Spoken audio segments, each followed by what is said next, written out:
ఎన్టీఆర్ టిడ్కో గృహ సముదాయంలో మున్సిపల్ అధికారులు, సచివాలయం సిబ్బంది, లబ్ధిదారులతో మంత్రి నిమ్మల రామానాయుడు సమావేశం నిర్వహించారు. అనంతరం టిడ్కో గృహాలను పరిశీలించి అధికారులకు తగు సూచనలు జారీ చేశారు. ఈ సందర్భంగా మంత్రి మాట్లాడుతూ ముఖ్యమంత్రి నారా చంద్రబాబు నాయుడు హయాంలో నిరుపేదలు, మహిళలకు, మధ్యతరగతి కుటుంబాలకు స్వంత ఇంటి కలను నిజం చేయడానికి రాష్ట్రంలో ఎన్టీఆర్ టిడ్కో గృహాలు నిర్మించామని, రాష్ట్రంలో 8 లక్షలు, పాలకులలో 7,164 మంజూరు చేసి 95% పూర్తి చేశామని మంత్రి తెలిపారు.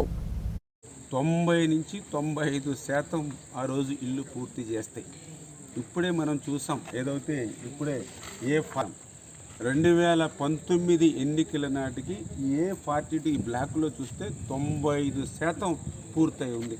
అంటే 95% పూర్తి చేసి ఉంటే 5 సంవత్సరాల్లో 5% పూర్తి చేయడానికి జగన్మోహన్ రెడ్డికి మనసు రాలేదని అంటే పేదల మీద, మహిళల మీద ఎంత కక్ష సాధించాడో ఈ యొక్క పనులే ఒక ఉదాహరణ అనే విషయాన్ని సందర్భంగా తెలియజేస్తూ ఉన్నాం.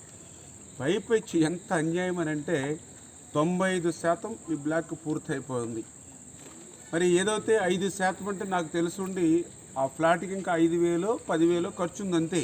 ఏదైతే రిమైనింగ్ బ్యాలెన్స్ ఆ పెయింటింగ్స్ కానీ, ఆ ఎలక్ట్రిఫికేషన్ కనెక్షన్స్ కానీ, అంటే 10,000 5,000 రూపాయల పని ఉందంతే.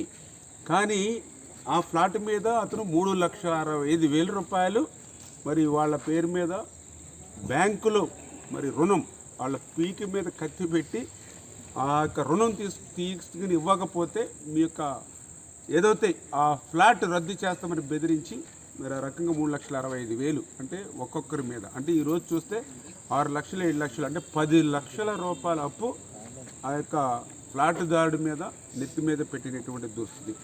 సరే పోనీ నువ్వు ఆ 3,65,000